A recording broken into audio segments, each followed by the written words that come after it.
அனைவரும் இனிதே வாழ்க, வாழ்க வளமுடன்.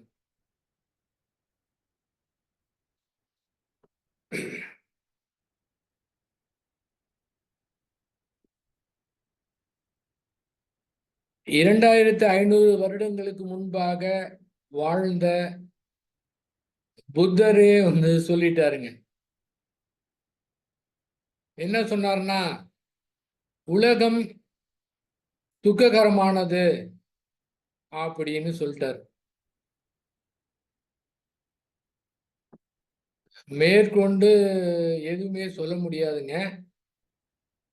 அந்த தனக்கு ஏற்படக்கூடிய அந்த துக்ககரமான சூழ்நிலையும் உலகத்து மக்களுடைய துக்கத்தையும் போக்க வேண்டும் என்பதற்காகவும் புத்தர் காட்டுக்கு போனார்.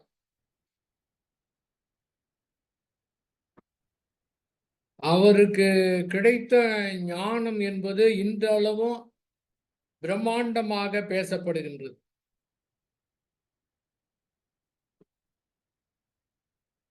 இன்றைக்கு நாம் சிந்தனைக்கு எடுத்துக்கொண்டிருக்கின்ற தலைப்பு யாருக்காக என்றால், யாரும் கேட்டுக்கலாம். இருந்தாலும் குறிப்பாக இவர்களுக்கு மட்டுமே சொல்ல வேண்டியதாக என்னுடைய அறிவுக்கு தோன்றியது என்னவென்றால், ஒரு 15-20 வருடங்களுக்கு மேலாக ஆன்மீகத்திலே இருக்கின்றார்கள். அவர்களுக்காக அவங்க எந்த மாதிரி ஆன்மீகத்துல இருந்தாலும் சரி, உலகம் முழுவதும் எந்த அமைப்புல இருந்தாலும் சரி, 15-20 வருடங்களுக்கு மேலாக இருப்பவர்களுக்கான ஒரு சிந்தனையைத்தான் பகிர்ந்து கொள்ள வேண்டும் எனக்கு என்று தோன்றியது.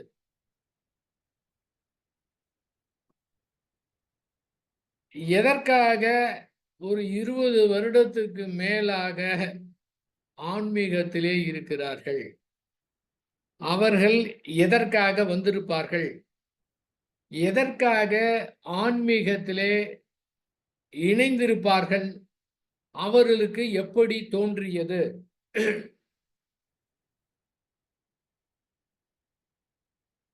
உலகத்துல இன்ப நாட்டம் தான் ரொம்ப அதிகமா இருக்கு. எல்லா மனிதரிடத்திலே இன்ப நாட்டம் ரொம்ப அதிகமா இருக்குது. 5 புலன்கள் மூலமாக இன்பத்தை அனுபவிக்கிறதுல அனைவருமே இன்ப நாட்டத்தோடு இருக்கிறார்கள். இந்த மாதிரி பெரும்பாலும் வாழக்கூடிய இன்ப நாட்டத்தோடு இருக்கக்கூடிய காலகட்டத்துல ஏன் ஒரு சில பேர் மட்டும் அத்தனையும் ஒதுக்கிவிட்டு 20 வருடத்துக்கு மேலாக ஆன்மீகத்துல இருக்கணும்? அந்த இன்ப நாட்டத்தையும் மீறி எதற்காக இதிலே பயிற்சி செய்ய வேண்டும், தொடர்ந்து முயற்சி செய்ய வேண்டும், ஏக்கத்தோடு ஏன் இருக்க வேண்டும், தங்களை அறியாமலே ஏக்கத்தோடு ஏன் இருக்க வேண்டும், தங்களை அறியாமலே எந்த ஆன்மீக அமைப்போடு இருக்கின்றார்களோ அதிலே கடுமையாக எதற்காக உழைக்க வேண்டும், தன்னுடைய குடும்பத்தை கூட புறக்கணித்து விட்டு பிசினஸ கூட கொஞ்சம் ஒதுக்கி வைத்து விட்டு ஆபீஸ்ல கூட லீவ் போட்டுவிட்டு இதற்காக எதற்காக உழைக்க வேண்டும்? தன்னுடைய வளர்ச்சியை விட, அதாவது தன்னுடைய சுய வளர்ச்சிக்கு நேரம் ஒதுக்கிறத விட எந்த அமைப்பிலே இருக்கின்றார்களோ அந்த அமைப்புக்கு வளர்ச்சிக்கு வேகமாக சுறுசுறுப்பாக உழைத்து கொண்டிருக்கின்றார்களோ அவங்க எந்தெந்த அமைப்புல என்ன சொன்னார்களோ அந்த ஞான நிலையை அடைய வேண்டும் என்பதற்காக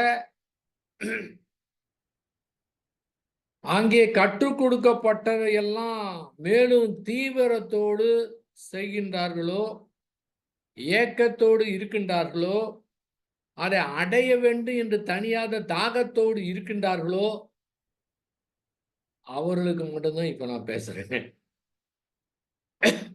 மற்றவங்களாம் கேட்கலாம். இது ஒன்றும் பெரிய விஷயமே கிடையாது. யார் வேணாலும் புரிந்து கொள்ளலாம். ஒரு 10வது படிக்கக்கூடிய மாணவன் கூட புரிந்து கொள்ளலாம். இன்னி எதிர்காலத்தில் இந்த இதை வந்து யூடியூப்ல ஒரு 10 வருடம் கழித்து யாராவது ஒருத்தர் கேட்டால் கூட புரிந்து கொள்ளலாம். அவ்வளோ ஈஸியானது.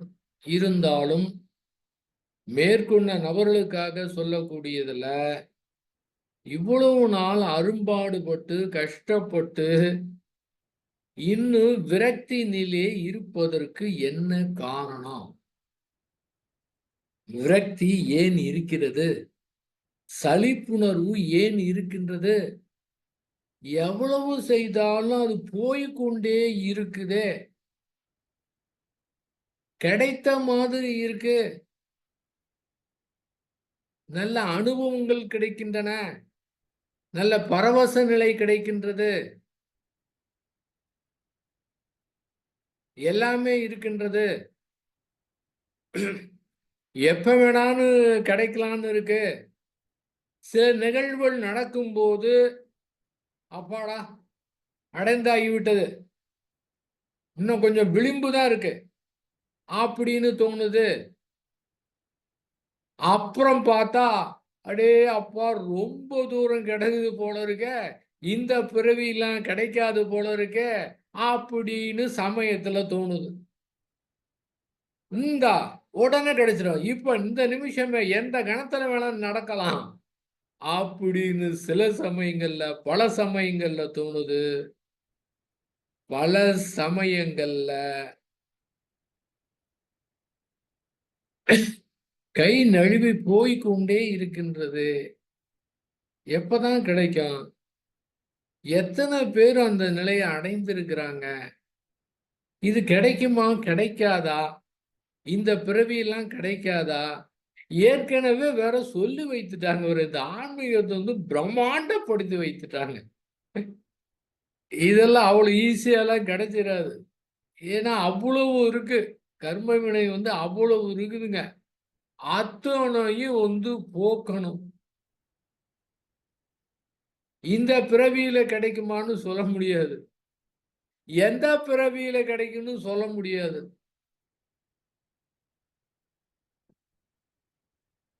இந்த மாதிரி மனதிலே வைத்துக் கொண்டிருந்தோம் என்றால், அப்ப மனம் என்ன சார்ஜ் கொடுக்கும்? என்ன மாதிரி உணர்வு தோன்றும்? நான் பாட்டு செய்துகிட்டே இருக்க வேண்டியதான், அது எந்த பிறவியில கிடைத்தாலும் சரி அப்படிங்கிற மாதிரி போயிரும்.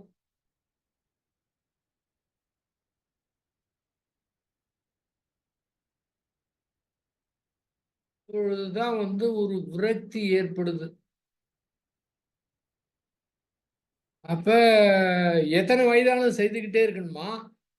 அப்ப எல்லாமே சொல்லியிருக்கிறாங்க. நிச்சயமாக நாம் யாரை நம்புகின்றோமோ கண்டிப்பாக என்ன தோன்றும், அவர்கள் சரியாகத்தான் சொல்லியிருக்கின்றார்கள், நமக்குத்தான் புரியவில்லை.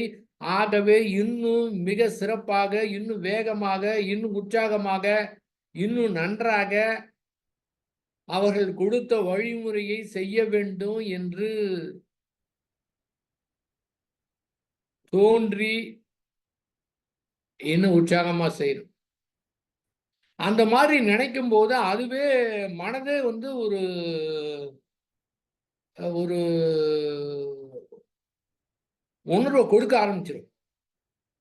அது நீண்ட நாளாகவும் எந்த பிறவி கிடைக்கும்னு சொல்ல முடியாது. இப்ப நல்லா செய்யணும் அப்படின்னு ஒரு நினைத்தோம்னா அங்க உற்சாகம் கிடைத்து அதுக்கு உண்டான எனர்ஜியை கொடுக்க ஆரம்பிச்சிடும் அது. அதனாலதான் இவ்வளவு பேர் போயிட்டு இருக்கிறாங்க. திரும்பவும் சொல்றேன், அந்த நபர்களுக்காக 15 வருடம் 20 நிமிடம் செய்தவர்களுக்காக, தொடர்ந்து செய்தவர்களுக்காக, விடுபடாமல் செய்தவர்களுக்காக, சலிப்பு ஏற்படாதவர்களுக்காக விடாமல் தொடர்ந்து செய்வர்களுக்காக, இதை அடைந்தே தீருவேன் என்று மாபெரும் ஒரு வீட்டு ஏக்கத்தோடு இருப்பவர்களுக்காக, அவங்களுக்காக தான். அதுவும் நான் பெரியாள்னு சொல்ல ரொம்ப நான் சாதாரண மனிதன். சாதாரண மனிதன்லையும் சாதாரண மனிதன். நம்ம அனுபவித்ததுல நமக்கு அறிவுக்கு எட்டிய வகையில சொல்றேன். அத அறிவுக்கு எட்டியவங்க பிடித்துக் கொள்ளலாம்.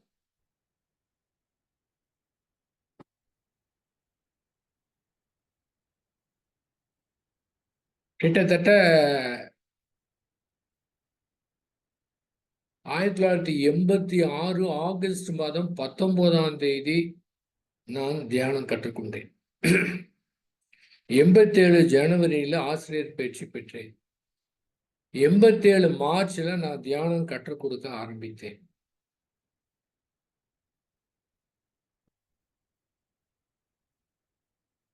ஆனால் 6வது நான் படிக்கும் போதே கடவுள் இல்லைன்னு முடிவு பண்ணி நாத்திகன் ஆகிட்டேன். அப்புறம் நல்லா இது தெரியறதுக்கு என்ன காரணம்னா, அங்க உள்ளுக்குள்ள ஒரு ஒண்ணுமே இல்லை, கிளீன் ஸ்லேட்டு. எதுவுமே பற்றி பிடிக்கிறது இல்லைன்னு முடிவு பண்ணி அங்க ஒண்ணுமே கிடையாது. அதனால அற்புதமான அனுபவங்கள்லாம் கிடைத்தன.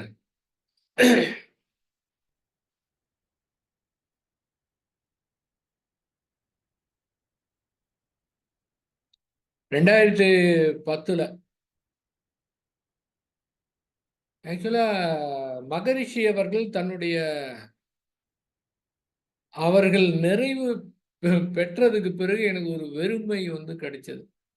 வெறுமைன்னா, அவரை சார்ந்திருந்து, எப்போதும் அவரை நினைத்திருந்து,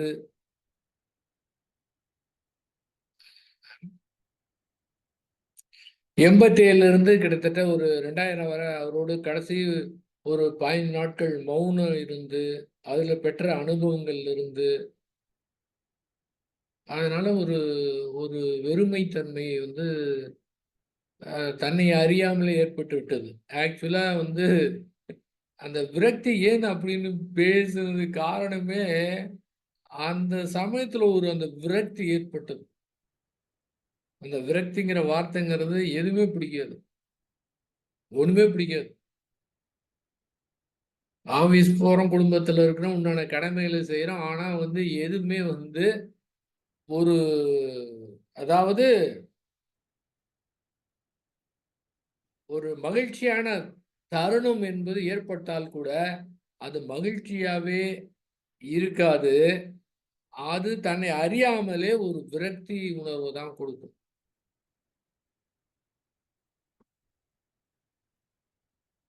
ஒரு பெரிய ஒரு இழப்பு மாதிரி, எல்லாமே கைவிட்ட மாதிரி ஒரு உணர்வு. அதுதான் அந்த விரக்தி உணர்வுன்னு சொல்றோம். ஆனால் அந்த விரக்தி உணர்வு தான் ஒரு நல்ல நிலைக்கு போவதற்கு பயன்படுது. அதை தான் நான் நினைவில் வைத்துக் கொள்ள வேண்டும். அந்த விரக்தியில மாபெரும்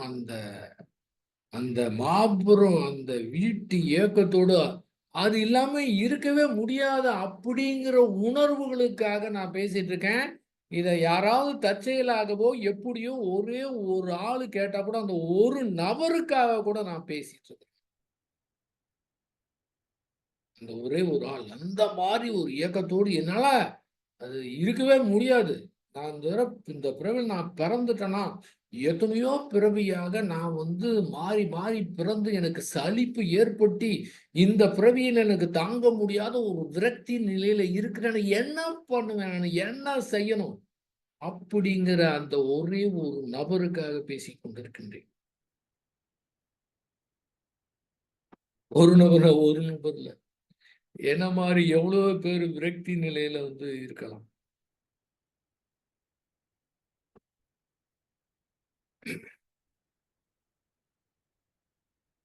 2009 இந்த தேதி எனக்கு நினைவு இருக்கின்றது. 2009 நவம்பர் 19ஆம் தேதி.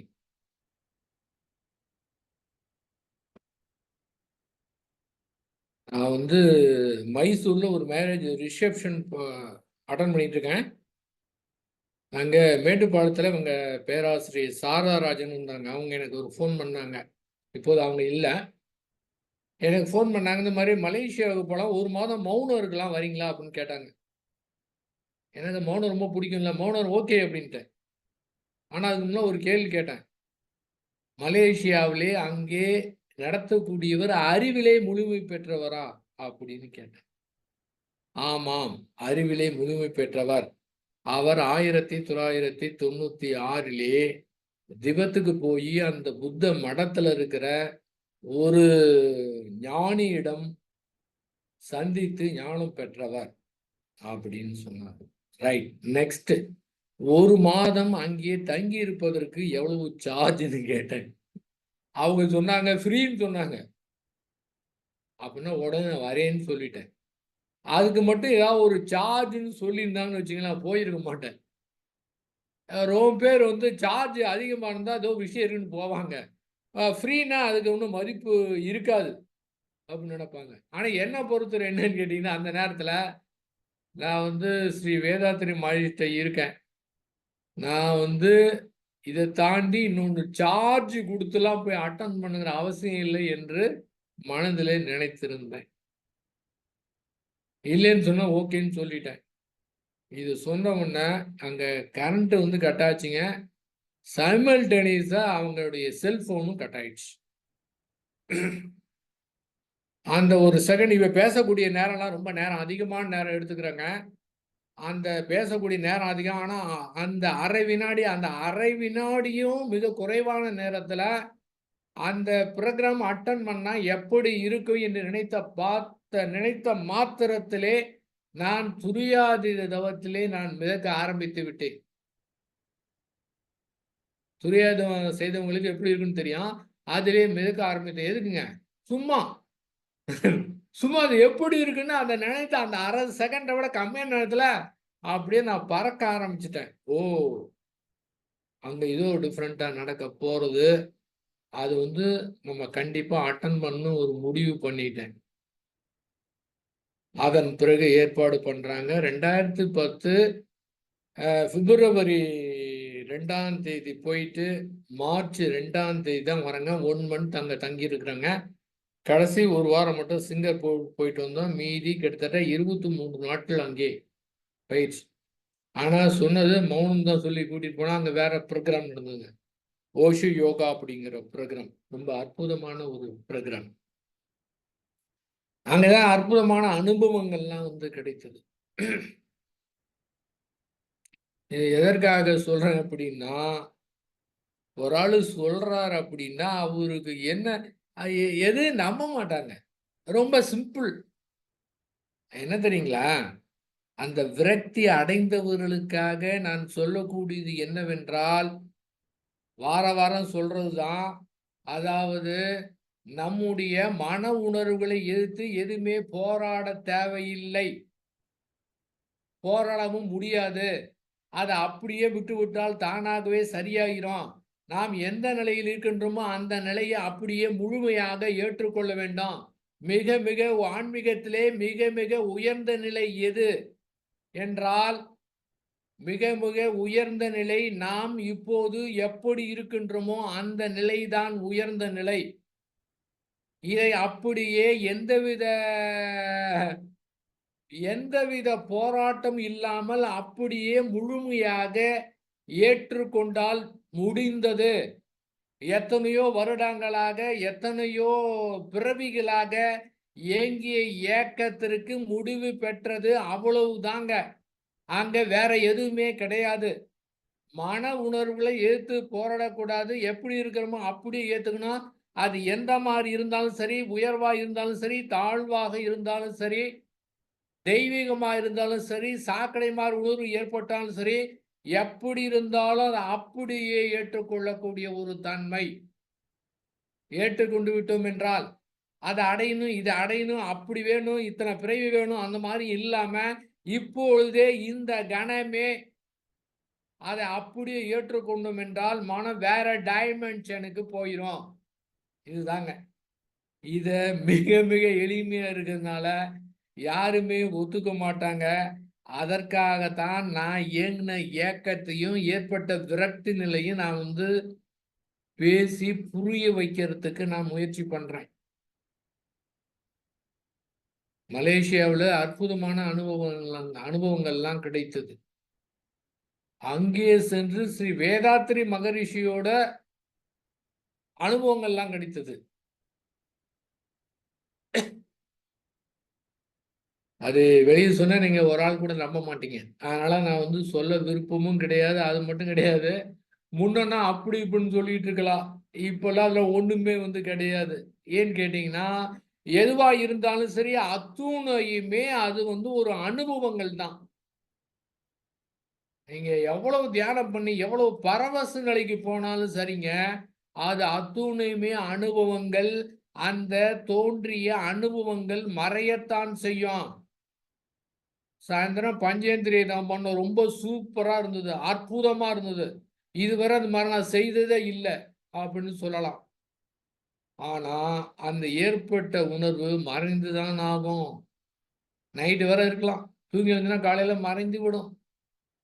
திரும்ப அந்த உணர்வுக்கு போராடி திரும்பவும் ட்ரை பண்ணிக்கிட்டு இருக்கணும்.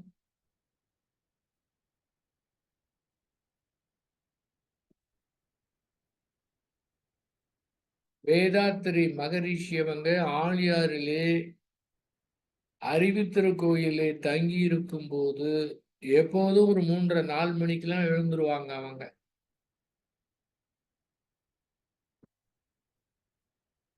அங்கே எழுந்து அமர்ந்தார் என்றால் அந்த மாடியில ரொம்ப பேரு சூக்குவமாக வந்திருந்து, பருவுடல் இல்லாம சூக்கமாக வந்திருந்து அவரோடு தியானம் பண்ணுவாங்க.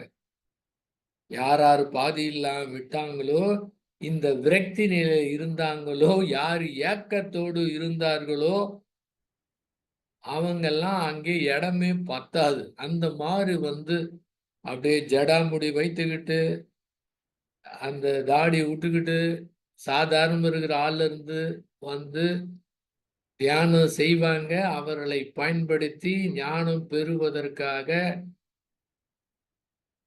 இன்னொரு தடவை பிறப்பு எடுத்தாலும் சரி, பிறப்பு எடுக்காவிட்டாலும் சரி, அந்த நிலை செல்வதற்காக.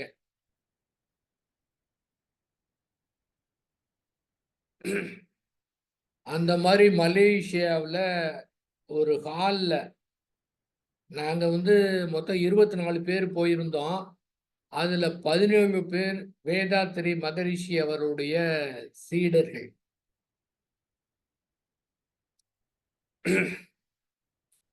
அப்ப எல்லாரும் வெளியில போயிட்டாங்க. ஏதோ வேலையா இருந்தாங்க. நான் மட்டும் ஒரே ஒரு ஆள் தனியா ஹால்ல ஒரு ஓரத்துல உட்கார்ந்து கண்கள மூடிக்கிட்டு இருந்தேன். நல்ல வைப்ரேஷன், நல்ல ஒரு அனுபவம் கிடைத்தது. அதாவது மகரிஷின்னு சொல்லுவாங்க, சில இறைக்காட்சியெல்லாம் அப்படியே டிவி ஷோ மாதிரி தெரியும்பாங்க. டிவியில பார்க்குற மாரி தெரியும் அப்படின்னு சொல்லுவாங்க.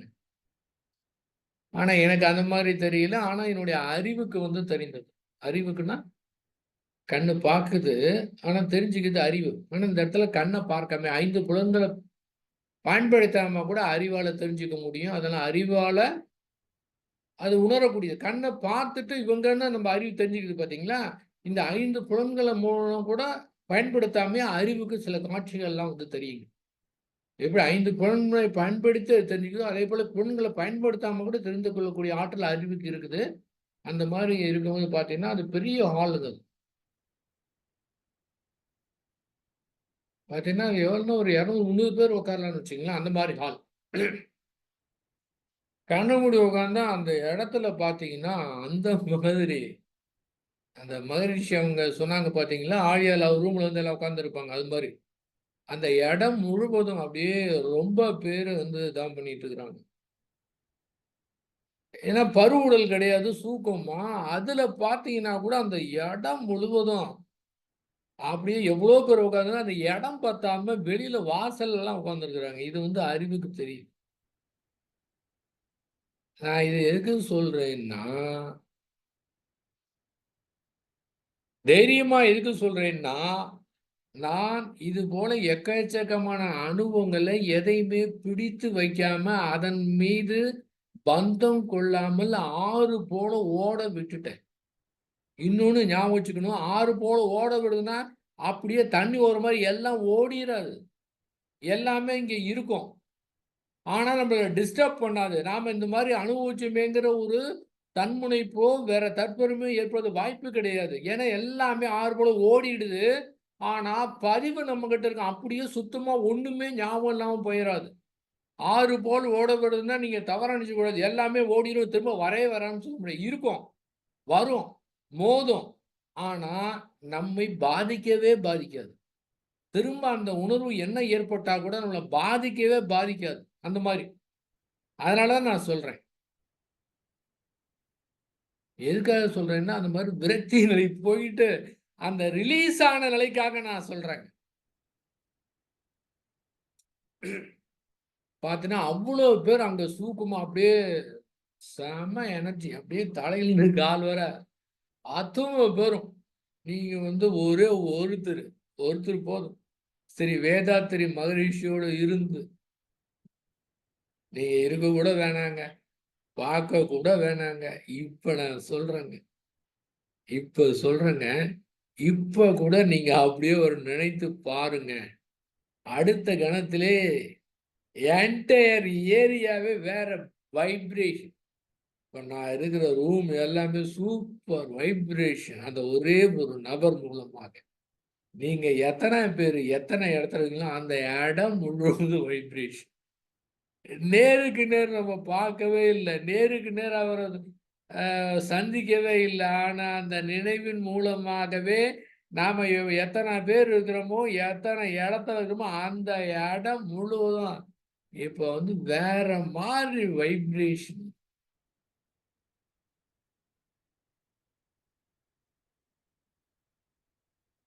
தமிழ் ஆனந்த யோகத்துல ரொம்ப பேரு பார்த்துக்கிட்டு இருக்கலாம். Facebookலயும் ரொம்ப பேர் பார்த்துக்கிட்டு இருக்கலாம். அத்துணை பேருமே அவங்க எதுவுமே தெரியலனா கூட, அவங்க விரக்தி ஸ்டேஜ்ல இல்லைன்னா கூட, அவர்களுக்கு கூட அந்த வைப்ரேஷன ஃபீல் பண்ண முடியுங்க. ஏன்னா, இது இயற்கையானது. எல்லாரிடத்திலும் இயல்பாக இருக்கின்றது. அந்த இயற்கையே அவரிடத்திலே இருக்கிற காரணத்தினால, இது ஒரு பெரிய விஷயமே கிடையாது. அத்துணை பேருமே அந்த வைப்ரேஷன ஃபீல் பண்ண முடியும். ஒரே ஒருத்தரு. ஸ்ரீ வேதாத்திரி மகரிஷி காரணமாக. ஒருத்தருக்கே இந்த மாதிரி வைப்ரேஷன்னா, அந்த இடம் முழுவதும் மலேசியாவுல அந்த ஹால் முழுவதும் அத்துணை பேருமே அங்க அந்த சூக்குமா அங்க நிரம்புங்க. இடம் பத்தாம வாசல்ல உட்கார்ந்தாங்கன்னா, என்ன மாரி ஒரு காட்சி, என்ன மாரி வைப்ரேஷன் உடம்புல எப்படியமான இருக்கும் பாருங்க. அந்த நேரத்துல மலேசியாவுல இருக்கக்கூடிய அந்த மாஸ்டர் சேகா அவர்கள், அவரு வந்து உள்ள வராரு. நான் மட்டும் தான் உட்கார்ந்துருக்கேன். உள்ள வராரு. வந்தாரு. கிளாஸ் எடுக்க போறாரு. டஸ்டர் எடுத்து போர்ட வந்து கிளீன் பண்ணாரு. கிளீன் பண்ணிட்டு அவரு கேட்டாரு, "என்ன அப்பு, எல்லாத்தையும் பேசிட்டீங்களா?" அப்படின்னாரு. எப்படி இருக்கு பாருங்க. இங்க இருக்கிறத நான் ஃபீல் பண்ணிட்டு, அங்க இருக்கிறத நான் ஃபீல் பண்ணிக்கிட்டு இருக்கேன். அவரு வந்து என்ன அப்போ எல்லாத்துட்டயும் பேசிட்டீங்களாரு. அங்க இருக்கிற சூக்கமா இருக்கவங்கட்ட எல்லாத்துட்டயும் பேசிட்டீங்களான்னு சொல்லிக்கிட்டு சர்வ சாதாரணமா போர்ட வந்து அழித்துக் கொண்டிருக்கின்றார்.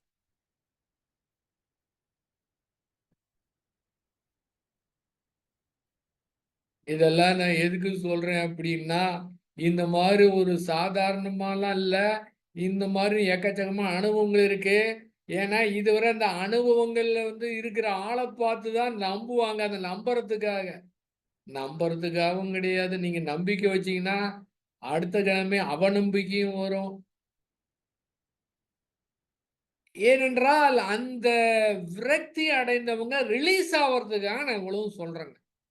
இதெல்லாம் ஒண்ணுமே கிடையாது.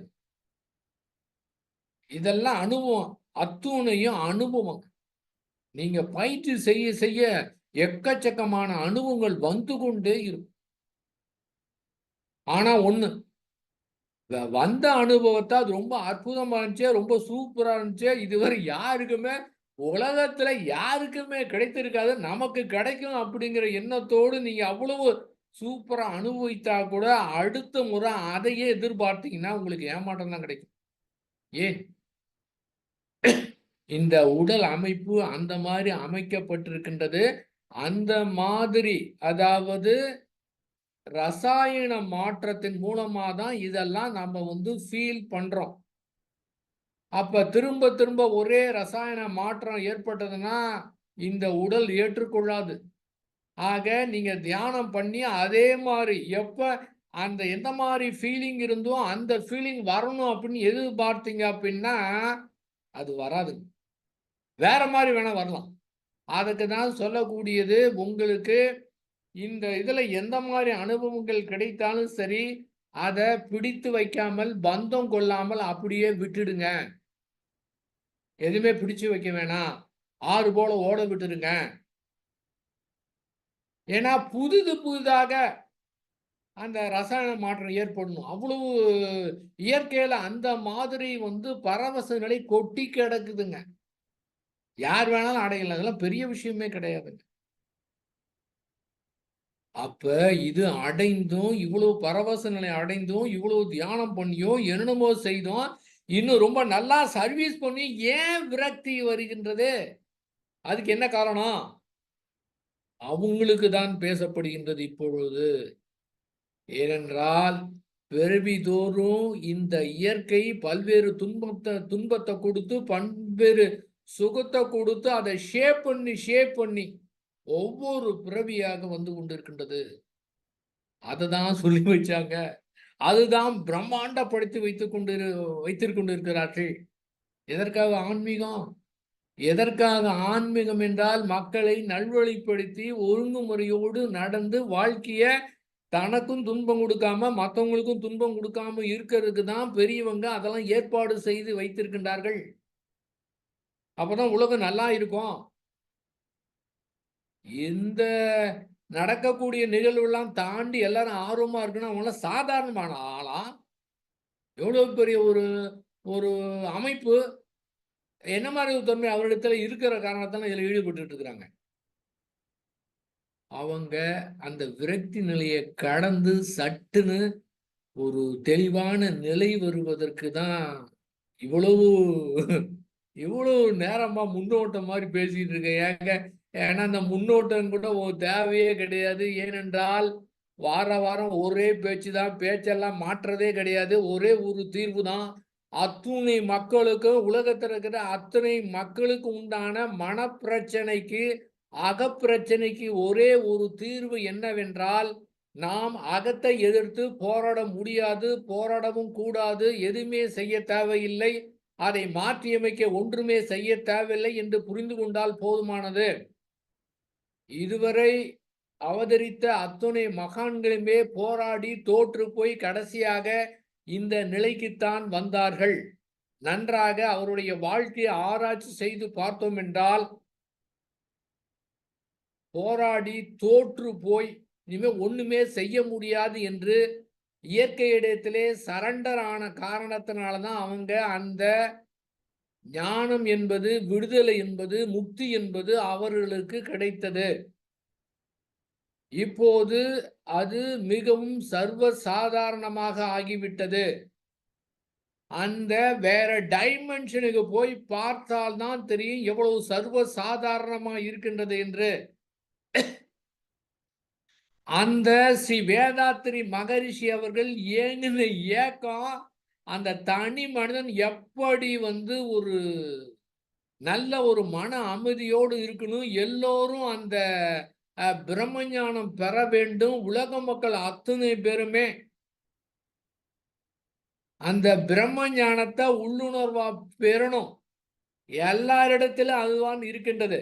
அடித்தளத்திலே அதுதான் இருக்கின்றது. அடித்தளத்திலே அந்த பிரம்மம் தான் இருக்கின்றது. அடித்தளத்திலே இறைதான் இருக்கின்றது. அனைவரிடத்திலும் இருக்கின்றது. 6வது அறிவு படைத்த அத்துணை பேரிடத்திலே இருக்கின்றது.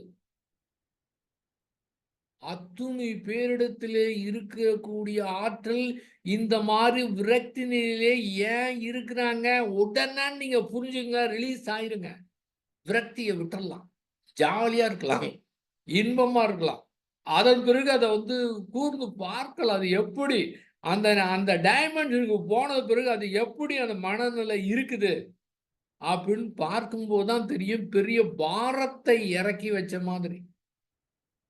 அதற்கு என்னங்க பண்ணணும்? நீங்க சொல்றத பார்த்தா, நீங்க அதுக்கு என்ன பண்ணணும் மட்டும் சொல்லுங்க. நீங்க பாருங்க, நீங்க சொல்றத நான் நம்பி, அப்படியே உங்க சின்சியரா நான் செய்ய போறேங்க. அப்படின்னு கேட்டீங்கன்னா, மனத பொறுத்தவரை ஒண்ணுமே செய்ய தேவையில்ல. இதுவரை ஏதாவது சொன்னா நம்ம என்ன பண்றோம்? அது ஏதாவது ஒண்ணு செய்து தான் அடையும்னு நினைக்கிறோம். ஏற்கனவே அங்கே இருக்கின்றது. அங்கே ஒன்றுமே செய்ய தேவையில்லை. முழுமையாக நம்மை அப்படியே ஏற்றுக்கொண்டோம் என்றால், எது எப்படி வேணாலும் இருக்கட்டும். அப்படியே ஏற்றுக்கொள்ளக்கூடிய தன்மை இருந்துதான், அதுதாங்க விடுதலை, அதுதான் முக்தி, அதுதான் ஞானம். அந்த ரிலீஸ் ஆவறது தெரியும்போது தான் அதுக்கப்புறம் அங்க ஒண்ணுமே கிடையாதுங்க. எப்படி புத்தர் தோற்று போய் கடைசியாக எதுவுமே செய்ய முடியாம அந்த போதி மரத்திலே போய் அமர்ந்தபோது அவருக்கு கிடைத்தது, ஆச்சரியப்பட்டு போயிட்டார். இவ்வளவு நாளா தேடினோம், அது கிடைக்காத ஒன்று, பயிற்சி செய்தும் கிடைக்காத ஒன்று, இப்போது எப்படி ஒன்றுமே செய்யாமலே கிடைத்தது என்று பார்க்கும்போது அந்த இடத்துல போய் தன்னுடைய மனதை பார்க்கின்றார். அந்த மனதிலே இருக்கின்றது ஒன்றுமே கிடையாது. அந்த மனதுல ஒன்றுமே இல்லாம வெறுமையா இருக்குதுங்க. எதுவுமே கிடையாதுங்க. இப்போது நம்முடைய பல்வேறு நிலையில, பல்வேறு மனநிலையில, பல்வேறு மனதுல போட்டு வைத்திருக்கிற இதுல எதுவுமே இல்லாம வெறுமையா இருக்குது. அதுதான் நிர்வாண நிலைன்னு அவரு சொன்னாருங்க. ஒன்றுமே கிடையாதுங்க. அதுதான் போய் சொன்னாரு. தன்னுடைய சீடர்களிடத்திலே அத்துணை பேருடைய மனதிலே இந்த நிலை இருக்கின்றது. வெளியில போய் தேட தேவையில்லை. அங்கேயே இருக்கின்றது. இததான் போய் சொல்லுங்க அப்படின்னு அவரு சொன்னாரு.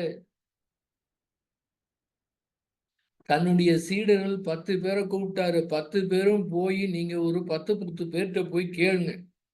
உங்களுக்கு என்ன வேண்டும் அப்படின்னு போய் கேளுங்க அப்படின்னு அனுப்புறாரு. போறாங்க. எல்லாம் கேட்குறாங்க. எல்லாம் கேட்டுட்டு எல்லாருமே சொல்றாங்க 10 10ன்னா மொத்தம் 100 பேர். 100 பேர்ட்ட போய் கேட்டாச்சு உங்களுக்கு என்ன வேணும்னு. எல்லாமே திரும்ப திரும்ப இதைத்தான் சொல்கின்றார்கள். என்னவென்றால், எனக்கு இன்பமா இருக்கணும், ஜாலியா இருக்கணும், சந்தோஷமா இருக்கணும், துன்பமே இருக்கக்கூடாது, நிம்மதியா இருக்கணும், பல்வேறு வார்த்தைகள்ல சொல்றாங்க. ஆனால் அந்த 100 பேர்ல 100 பேர் என்ன 1000 பேர் கூட எடுத்துக்கலாம். இன்னும் 1,00,000 பேர் கூட போய் எடுத்துக்கலாம். யாருமே நிம்மதியா இருக்க வேண்டும், அமைதியாக இருக்க வேண்டும் என்று கேட்டார்களே தவிர, அந்த 1000 பேர்ல, 1,00,000 பேர்ல ஒருத்தரு கூட எனக்கு ஞானம் வேண்டும் என்று ஒருத்தரு கூட சொல்லவே இல்லை. அத மட்டும் கேட்டிருந்து அவரு சொன்னத ஃபாலோ பண்ணா, இவங்க என்னென்னலாம் கேட்டாங்களோ, அது எல்லாமே அந்த ஒரே இதுல கிடைச்சிரும். ஆனா, அத மட்டும் விட்டுட்டு மீதியெல்லாம் இருக்கணும்னு கற்பனையாக எனக்கு அது வேணும்னு ஏங்கிக்கிட்டு இருக்கிறாங்க. ஏற்கனவே நம்மிடத்துல இருக்கின்றது. எதற்காக ஏங்க வேண்டும்? தேவையே கிடையாதே! அந்த மாதிரி விரக்தியான இருக்கிறவங்களுக்காக நான் சொல்றேன். அந்த விரக்தியும் அப்படியே ஏற்றுக்கொள்ளுங்கள். என்ன உணர்வு இருக்கின்றதோ அப்படியே ஏற்றுக்கொள்ளுங்கள். அதை மாற்றுவதற்கான எந்த விதமான முயற்சியும் துளி கூட செய்ய தேவையில்லை. அது எக்கேடு வேணாலும் கெட்டு போகட்டும். மனநிலைய பொறுத்தவரை நான் சொல்றது எல்லாமே அகத்த பொறுத்தவரை. புறத்த பொறுத்தவரை எக்கேடு கெட்டுன்னு போனா எல்லாம் ரொம்ப கெட்டு போயிரும். அதெல்லாம் கிடையாது. அதெல்லாம் வேற விஷயம். அதுக்கெல்லாம் முயற்சி வேணும், செயல் வேணும், உற்சாகம் வேணும். நல்ல செயல் செய்து உலகத்த மாத்தணுங்கிற எண்ணம் வேணும். செயல் செய்து தான் தீரணும். அந்த ஸ்ரீ வேதாத்திரிகளுடைய செயல்முறை தத்துவத்தை புரிஞ்சுக்கணும். செயல் செய்து தான் பெறணுமே தவிர, கற்பனையாகவே வேற யாரும் குடுப்பாங்கன்னு எதிர்பார்க்க கூடாது. ஸ்ரீ வேதாத்திரி மகரிஷியே குடுக்கணும் கூட எதிர்பார்க்க கூடாது. ஏன்னு கேட்டீங்கன்னா, அது நல்லது செய்யணும் எல்லாரும் பெறணுங்கிறப்ப அவரு தருவார். நீங்க கேட்கவே வேணாம். அந்த தகுதி இருந்தா அது அற்புதமான ஆற்றல குடுப்பாரு. ஆனா அவரு குடுக்கணும், அதுக்கப்புறம் செய்வேன்னு அந்த எதிர்பார்ப்பு இருக்கக்கூடாது. எதுவுமே இருக்கக்கூடாது.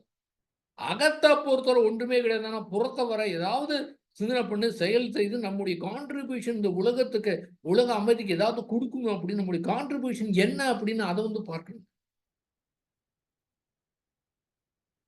அதனால அந்த விரக்தியில போகணும்னா நாம் ஒன்றுமே செய்ய தேவையில்லை. மனதை பொறுத்தவரை அங்கே தானாவே சீரமைந்து விடும். எந்த மாதிரி உணர்வா இருந்தாலும் சரி, தானாகவே அது சீரமைத்துக் கொள்ளக்கூடிய தன்மை இயற்கை தன்னகத்தே வைத்திருக்கின்றது. இது வந்து ரொம்ப மிக மிக எளிமையானது. இந்த மிக மிக எளிமையா இருக்கக்கூடிய காரணத்தால யாருக்கு நம்பிக்கையே வரமாட்டேங்குது. அதனால சந்தேகம் வேற படுவாங்க. என்னங்க அப்படின்னா இதுவரை சொன்னாலாம் என்ன பெரிய முட்டாள்கள் அவங்க? காட்டுக்கு போய் தியானம் பண்ணியிருக்காங்க, குடும்பத்தை விட்டு போயிருக்கிறாங்க, எத்தனை பேர் போயிருக்கிறாங்க. அப்ப அவங்க சொன்னதெல்லாம் பொய்யா? புத்தர் ஞானம் அடைந்தார், திரும்ப வீட்டுக்கு வர்றார், தன்னுடைய மனைவியை பார்க்கிறார். மனைவி கேட்கிறாங்க, ஏங்க இந்த ஞான நிலை நீங்க இங்க இருந்தே பெற முடியாத, எதுக்கு சொல்லாம போனீங்க? நான் சொல்லியிருந்தா கூட உங்களுக்கு பர்மிஷன் கொடுத்துருப்பேன்.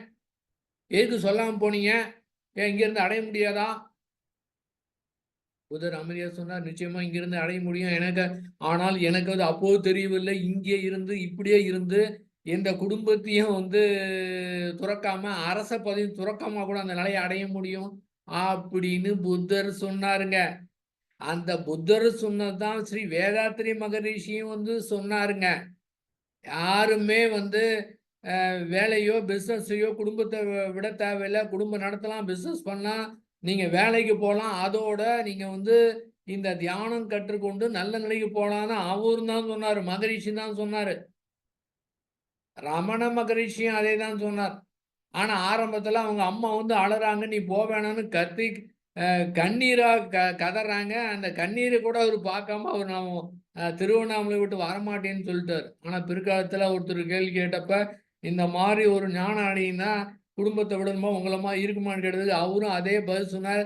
குடும்பத்துக்கு அதுக்கு சம்பந்தம் கிடையாது அப்படின்னு சொன்னார். இப்போ நம்ம என்ன சொல்றோம்னா எல்லாமே இருக்கலாம். இதுல கூட மனதை சரிப்படுத்துவதற்கு எதுவுமே செய்ய தேவையில்லை. அப்புறம் தியானம்லாம் தற்சோதனை எதற்குன்னா அது கண்டிப்பாக தேவை.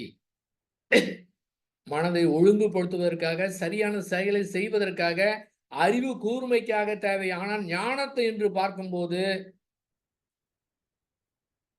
அதாவது தியானம் என்பது உடல், ஞானம் என்பது உயிர். உயிர் இல்லாமல் உடல் இருக்க முடியாது, உடல் இல்லாமல் உயிர் இருக்க முடியாது. ஆனால் மிக எளிமையான இந்த புரிதல் ஏற்பட்டு விட்டது என்றால் அடுத்த கணமே வேற டைமென்ஷனுக்கு போயிருது. இந்த மனம் இந்த டைமென்ஷன் பார்க்கறனாலதான் இவ்வளவு பெரிய குழப்பம், பிரச்சனை எல்லாமே. வேற டைமென்ஷனுக்கு போயிடுச்சுன்னா அங்க இருந்து பார்க்கக்கூடியது வேற மாதிரி இருக்குங்க. பெரிய பாரத்தை இறக்கி வைத்த மாதிரி இருக்குங்க. இந்த விரக்தி நிலையே இருக்காது. எப்போதும் ஒன்றாக இன்பமா இருந்தாலும் சரி, துன்பமா இருந்தாலும் சரி, உங்களை பாதிக்கவே பாதிக்காது. ஆனால் எல்லா தத்துவங்களும் அதான் சொல்லி இருக்கின்றன. இன்பமா இருந்தாலும் சரி, துன்பமா இருந்தாலும் சரி, பாதிக்கப்படாமல் இருக்க வேண்டும் அப்படின்னு. ஆனால் இன்பமா இருந்தாலும் சரி, துன்பமா இருந்தாலும் சரி, பாதிக்கப்படாமல் இருக்க வேண்டும், அந்த மனது வேண்டும் அப்படின்னு முயற்சி பண்ணீங்கன்னா திரும்பவும் நீங்க ஒரு வேலை பார்க்க ஆரம்பிச்சுன்னு அர்த்தம். அதை அடையறதுக்கு முயற்சி பண்றீங்க. எந்த இடத்துல அடைவதற்கு முயற்சி செய்கின்றோமோ அந்த முயற்சியே மனதுக்கு பெரிய போராட்டத்தை ஏற்படுத்துகிறோம். பல்வேறு முறையில அனுபவத்தின் காரணமா சொல்றேன். அந்த மௌனம் இருக்கும்போது கிட்டத்தட்ட 15 வருடங்கள் மௌனம் இருக்கும்போது மௌனம் கிடைக்கும். அதுக்கு போன வருடம் என்ன மாதிரி அனுபவம் கிடைத்தோ அது வரும். அது வர்றதுக்கு முன்னால உடம்புல ஒரு மாற்றம், சூழ்நிலை கொஞ்சம் ஏற்படுங்க. அது ஏற்படும் போது என்ன ஆகும்னு பார்த்தீங்கன்னா, ஆஹா! அது வரப்போகுது, நான் அந்த மௌனம் கிடைக்க போகுது அப்படின்னு நினைத்தவனே கலைஞ்சு போயிருங்க. ஆஹா! கலைஞ்சு போயிடுச்சே, கலைஞ்சு போயிடுச்சேன்னு வருத்தப்படக்கூடாது. மௌனம் கிடைச்சதுன்னு சந்தோஷப்படக்கூடாது. அப்படியே இருந்தா திடீர்னு கிடைக்கும். இப்பவும் இல்லாம இருந்தா, அது பாட்டுக்கு இருந்துகிட்டே இருக்கும். எந்த நிமிடம் இது ஆஹா கிடைச்சதுன்னு சந்தோஷப்பட்டோமோ, அது வேண்டும் என்று ஏங்குனோமோ, இது இன்னும் கிடைக்கவில்லை என்று ஏங்குனோமோ, கிடைத்தால் சந்தோஷப்பட்டோமோ, உடனுமே அந்த கணம் மறைந்து விடும். இயல்பே அதுவாக இருக்கின்றது. அந்த இயல்பான நிலையிலே இருக்கணும். வேறு எந்த விதமான முயற்சியும் செய்யக்கூடாது. அப்படி பார்த்தோம் என்றால் இது புரிந்ததுக்கு பிறகு, இந்த புரிதல் ஏற்பட்டதுக்கு பிறகு, புரிதல் என்றால் மன உணர்வுகளை எதிர்த்து போராடக்கூடாது. எந்த மாதிரி எண்ணங்கள் வந்தாலும் சரி, எதுவா இருந்தாலும் சரி, அப்படியே விட்டு விடணும். அதனுடைய ஆயுள் அரை வினாடி. ஆனால் அந்த இறந்து போனதை, முடிந்து போனதை தாம் திரும்ப நினைத்து பார்க்கும்போது தான் அதற்கு உயிர் கொடுக்கின்றோம். அதுக்கு ரெனிவல் பண்றோம். அப்படி இல்லைன்னா அது முடிந்து விடுகின்றது. அப்ப அது எதுவுமே இல்லாத ஒரு ஆறாக தெளிந்த நீரோடை போல அந்த மனம் எப்போதும் இருந்து கொண்டிருக்கின்றது. தீங்கான உணர்வுகள், தீங்கான எண்ணங்கள் ஏற்பட்டாலும் சரி, அதை சரி செய்ய முயற்சி செய்ய வேண்டால் அதுவும் தானாவே சீரமைந்து விடுகின்றது. அங்கு நமக்கு எந்த வேலையுமே கிடையாது. இந்த புரிதல் ஏற்பட்டதுக்கு பிறகு ஒரு மனநிலை இருக்கு பார்த்தீங்களா? அந்த வேற டைமென்ஷன் இருக்குது பார்த்தீங்களா? இந்த டைமென்ஷன் 1988 டிசம்பர் மாதத்திலேயே ஸ்ரீ வேதாத்திரி மகரிஷி அவர்களால் எனக்கு கொடுக்கப்பட்டு விட்டது. சூக்கமாக கொடுக்கப்பட்டு விட்டது. அது நிலைதான், அவ்வளவுதான்.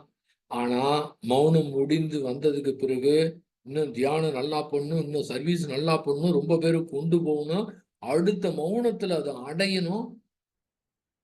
ஏற்கனவே இருக்குதுங்க, திரும்ப அடையணும் அப்படின்னு ஒரு எண்ணத்தை கொடுத்தோம் என்றால், கமா கொடுத்து விட்டோம் என்றால் அது இன்னும் போயிட்டே இருக்கும். எந்த மாதிரி அனுபவம், என்ன மாதிரி கொடுத்து, என்ன மாதிரி ஒரு தயார்படுத்தக்கூடிய நிலை அப்படின்னா அந்த என்னதான் அவரோட உயிரோடு உயிரா கலந்தா கூட அது இன்னும் அற்புதமா புரியுது. எப்போன்னு கேட்டீங்கன்னா, மலேசியாவுல 2010 ப்ரோக்ராம் நடக்கும்போது தான் மகரிஷி கொடுத்த அனுபவங்கள்லாம் எப்படி இந்த மௌனத்தெல்லாம் வந்து என்னுடைய மூளையில ஒரு ஒரு மைக்ரோ சர்ஜரி மாதிரி கொடுத்து ஒரு டைனமோ ஒரு உள்ளார டைனமேட்டை வந்து அதில் வந்து பயித்து வைத்த மாதிரி புரிஞ்சதெல்லாம் அதெல்லாம் செகண்ட் அரை வினாடி புரிஞ்சு படிச்சு படிச்சு படுங்க எல்லாம் அடிச்சு முடிச்சிச்சு. வருடக்கணக்கா பிறவி தூரம் பேசினா கூட அது பேச முடியாது. அவ்வளவு சீக்கிரமா எல்லாம் முடிஞ்சு போச்சு. அந்த நிலையில தான் நான் சொல்றேங்க.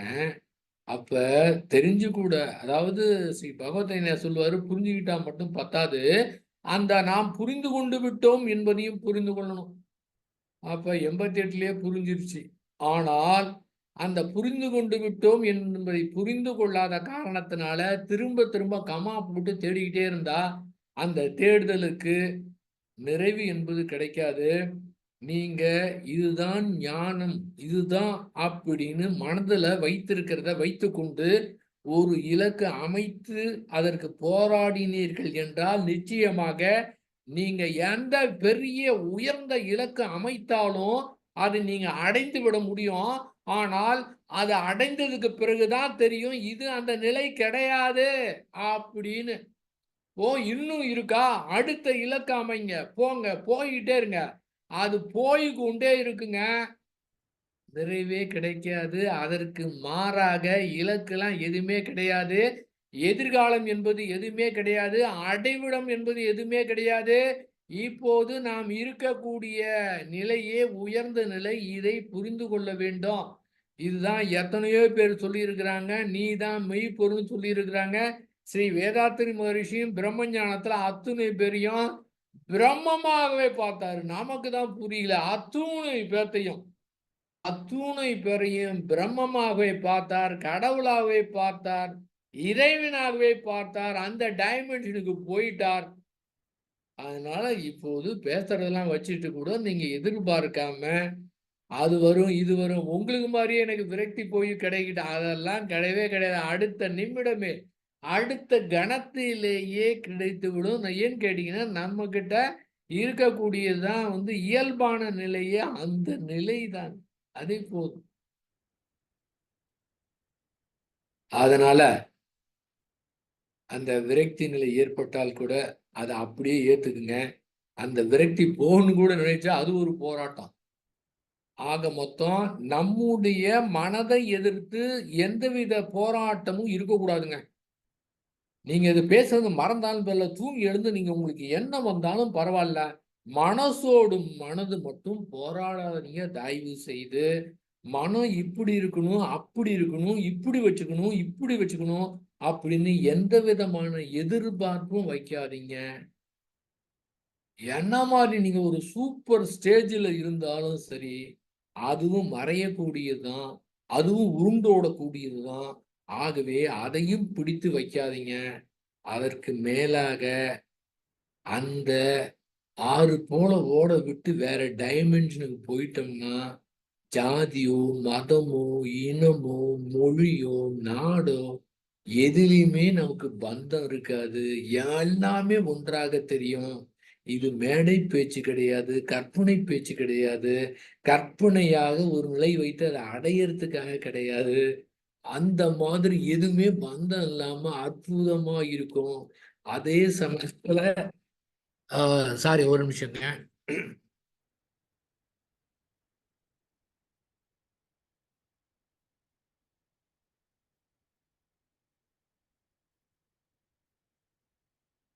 அதே போல வேற ஏதாவது நீங்க வேற மாதிரி கற்பனை பண்ணக்கூடாது. ஞானின்னா அப்படியே எப்பவும் அப்படியே புன்முறுவலோடு, அமைதியோடு, பேரின்பத்தோடு அது மாதிரி அல்ல. அதாவது ஒரு சாதாரண மனிதனுக்கு என்னென்னமெல்லாம் உணர்வு வருமோ அப்படியே இருக்கும். ஆனால் 2க்கும் என்ன வித்தியாசம்னா, அது வந்தாலும் இத அப்படியே மோதிட்டு செகண்ட்ல மறைஞ்சிரும். அது மறைஞ்சது கூட நமக்கு தெரியாமயே நம்ம ஒரு முயற்சி பண்ணாமயே அது ஓடிக்கிட்டே இருக்கும். அப்ப இங்க வேலையே கிடையாதே! அதனால ஆ கூடுமான அளவுக்கு நான் வந்து ட்ரை பண்ணியிருக்கிறேங்க. ஏன்னு கேட்டீங்கன்னா, நைட் நான் எழுந்தேன்னு வச்சுக்கோங்களேன், கண்ண திறந்த உடனே அந்த ஒரு ஏக்கம் இருக்கும். அந்த ஞானம் எப்ப அடையறது? என்ன போ கண்ண தொறந்தோன இது. நான் ஏன் அந்த குறிப்பிட்டவங்க மட்டும் நான் சொல்றேன்னா, அந்த குறிப்பிட்டவங்க இந்த பிறவியில அதற்காகவே பிறந்திருக்கிறாங்க. எதற்காக? இந்த பிறவியிலேயே அந்த நிலையை அடைந்து இன்னும் ஸ்ரீ வேதாத்திரி மகரிஷி அவருடைய கருத்த உலகம் முழுவதும் கொண்டு போய் சென்று சேர்த்து அந்த தன்னுடைய பங்களிப்பை மிக சிறப்பாக கொடுப்பதற்காக இந்த பிறவியில எடுத்திருக்காங்க. அவங்களுக்காக மட்டும் தான் நான் பேசிட்டு இருக்கிறேன். மத்தவங்களாம் வரட்டும். அடிச்சு புடிச்சு போராடி வரட்டும். என்ன அவசரம்? ஒண்ணும் அவசரமே இல்ல. மெதுவா தான் வரட்டும். இப்ப என்ன? ஆனால் அவருடைய கண்ட கனவு இருக்குது பார்த்தீங்களா? அதுக்காகவே சில பேர் பிறப்பு எடுத்திருக்கிறாங்க. இந்த பிறவி எடுத்திருக்கிறாங்க. இந்த பிறவியே முடிக்கணும். அடுத்த பிறவிலாம் கிடையாது. மகரிஷி அவங்க சொல்லுவாங்க ஒருத்தர பிரம்மஞானந்தம் சொன்னாங்க. இந்த மாரி மனிதனுக்கு எப்ப பார்த்தாலும் ஒத்தி போட்டு நாளைக்கு பார்த்துக்கலாம், நாளைக்கு ஒத்தி போட்டு ஒரு 60 வயசுக்கு பிறகு வயசாச்சு இனிமே முடியாது. சரி பரவால்ல. அடுத்த பிறவியில பார்த்துக்கலாம்னு ஒத்தி போடுறது. அந்த மாதிரி கிடையாது. இந்த பிறவியிலேயே, இந்த கணத்திலேயே, இந்த நேரத்திலேயே நான் மனதை ஏத்து எதுவுமே போராட மாட்டேன். அப்படியே ஏத்துக்குவேன்னா வேலை முடிஞ்சதுங்க. வந்த வேலையே முடிஞ்சதுங்க. அந்த மாதிரி இருந்தது. அந்த புரிதல் ஏற்பட்ட நிலையும் நான் மௌனத்துல ஒவ்வொரு வருடம் இருக்கிற நிலையும் ஒன்றா தான் இருக்கு. அடடா! அப்பயே தெரிஞ்சிருச்சு. அப்புறம் எதுக்கு திரும்ப ஏங்கணும்? எதுக்கு விரக்தி நிலை வரணும்? இருக்கிற நிலையே நல்ல நிலை தானே! எதுக்கு வேற ஒரு நிலைக்கு கற்பனையா எதிர்பார்க்கணும்? ஏன் அந்த இது வரமாட்டேங்குது? அப்புறம் எதுக்கு விரக்தி வருது? தேவையே இல்லையே!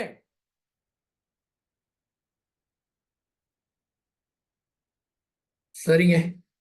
என்ன அளவுக்கு நான் என்னுடைய அறிவுக்குட்பட்டதுல நான் ஏங்கின ஏக்கத்துக்கும், அந்த பெற்றதுக்கும், அந்த ரிலீஸ் ஆகும்போது ஏற்பட ஒரு உணர்வு. அப்புறம் பார்த்தா இது சர்வ சாதாரணது. ஒண்ணுமே கிடையாது. ஆச்சரியப்படுறதுக்கு ஒண்ணுமே கிடையாது. யார் வேணாலும் அடையலாம். எப்ப வேணாலும் அடையலாம். பெரிய விஷயமே கிடையாது. சர்வ சாதாரணமா. இதன் மூலம் ஆயிரக்கணக்கான பேர், லட்சக்கணக்கான பேர் வந்து சூப்பரான நிலையில இருக்கிறாங்க. சரிங்க. நான் முயற்சி செஞ்சுட்டேன். அ எனக்கு இந்த தலைப்பு தோன்றியது. இத டெலிவர் பண்ணணும்னு தோணிருச்சு. இப்ப துவங்கும்போது கூட என்ன பேசணும்னு தோணிருச்சு. சரிங்க. வழக்கம் போல் வழக்கம் போல் போர் இல்லா நல்லுலகம் வேணுங்க.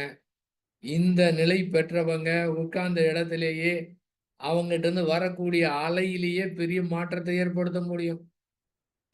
2 நாளா பட்ஜெட் தாக்கு பண்ணி நாடாளுமன்றத்தை லைவ்ல பாருங்க. ரொம்ப மனது கஷ்டமா இருக்கு. சரி ஏதோ பண்ணிட்டு போங்க.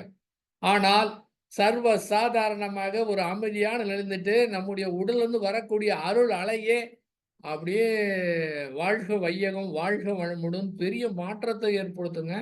நேருக்கு நேர் அனுபவிச்சேன். மலேசியால ஒரு குறிப்பிட்ட நேரத்துல, ஒரு குறிப்பிட்ட காலகட்டத்துல ஸ்ரீ வேதாத்திரி மகரிஷியருடைய கருணையின் மூலமாக அப்படியே உட்கார்ந்தா ஒண்ணுமே நான் பண்ணல. உடம்புல இருந்து ஒரு அலை வந்து போகுதுங்க. அது என்ன அலை போகுது? நான் உச்சரிக்கல. அது நடக்கிறத நான் பார்க்குறேன். பார்க்கிறேன்னு கூட சொல்ல முடியாதுங்க. என்னுடைய உடல்ல இருந்து அலை வந்து அப்படியே இந்த பூமி முழுதும் இந்த பிரபஞ்சம் வரைக்கும் மோதுதுங்க. என்ன மோதுது தெரியுங்களா? என்ன அலை தெரியுங்களா? வாழ்க வையகம், வாழ்க வையகம், வாழ்க வளமுடன். அந்த அலை என் உடம்புல இருந்து போயிட்டு இருக்கு.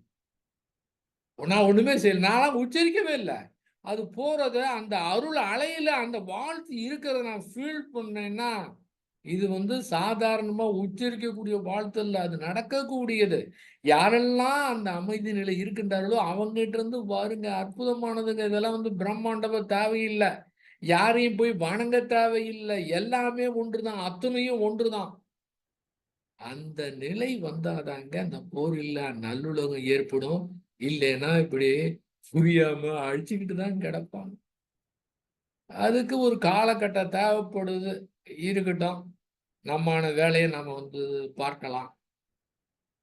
போதையில்லா தமிழன். மலேசியால அந்த கிளாஸ் அட்டெண்ட் பண்றப்போ ஒருத்தர் வந்தாரு. சார் என்ன சார்? எப்ப பார்த்தாலும் 1/2 கிளாஸ் அடிச்ச மாரியே இருக்கிறீங்களே! எங்களுக்கு சொல்லி தரக்கூடாதான்னாரு. அந்த அதுக்கு முன்னால இந்த போதெல்லாம், மதுலாம் ஒண்ணுமே கிடையாதுங்க.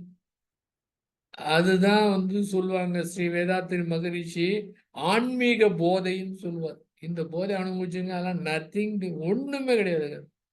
பாவம். இதுக்கு தான் போய் எத்தன பேர் அலைஞ்சுகிட்டு இருக்கிறாங்க, என்னவோ பண்ணிட்டு இருக்கிறாங்க. அவங்களுக்கெல்லாம் இந்த ஆன்மீக போதைய இளைஞரிடத்திலே நாம குடுப்போம். நல்ல சமுதாயம் அமைப்போம். அவர்களை மீட்டெடுப்போம். வெறுமனே வாய் வார்த்தையா இல்லாம, பேசாம, அந்த தீவிரமான ஒரு ஏதாவது செயல் செய்யணும் அப்படின்னு ஒரு நம்மகிட்ட அது வந்து நம்ம வந்து முயற்சி ஆகா நாம இருக்கிறோமோ இதை செய்யணும் அது செய்யணும் அதெல்லாம் கூட இல்லாம இயல்பாவே நம்மிடத்துல அந்த மாதிரி மாற்றத்தை கொடுக்குங்கிற உணர்வு நமக்கு வரணுங்க. ஆகவே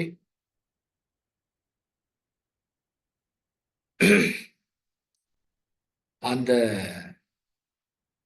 நிலையிலே எது ஏற்பட்டாலும், எப்படி ஏற்பட்டாலும், ஆறு போல ஓட விட்டு, அதுக்கு முடிவே கிடையாது. அந்த மனம் ஒரு தனி மனம் இருக்கு பார்த்தீங்களா? அந்த இயற்கையே இங்கே மனமாக இருக்கின்றது. அந்த மனதுக்கு அடைவிடமே இல்லாம, அப்படி எப்படி இயற்கை போய்க் கொண்டிருக்கின்றதோ, அதே போல இந்த மனதும் முடிவிடம் இல்லாம, அடைவிடம் இல்லாம, அப்படியே ஓடட்டும். அந்த அதே போன்ற மனநிலையில நாமும் அதையும் ஆறு போல ஓட விட்டு இயற்கையை ரசித்து மாபெரும் மாற்றத்தை ஏற்படுத்தி மாபெரும் உலக சமுதாயத்தை நல்ல சமுதாயமா படைப்போம் என்று கூறி வாய்ப்பளித்த உங்கள் அத்துணை பேருக்கும் என்னை பேச வைத்த உங்கள் அத்துணை பேருக்கும் ஃபேஸ்புக்ல பார்க்குறவங்களும் சரி தமிழ் ஆனந்த யோகத்தை ஆனந்தமாக அனுபவித்துக் கொண்டிருக்கிறவங்க அத்துணை பேருக்குமே என்னுடைய சிறந்தாழ்ந்த நன்றியை தெரிவித்து நிறைவு செய்கின்றேன். வாழ்க வையகம், வாழ்க வையகம், வாழ்க வளம்.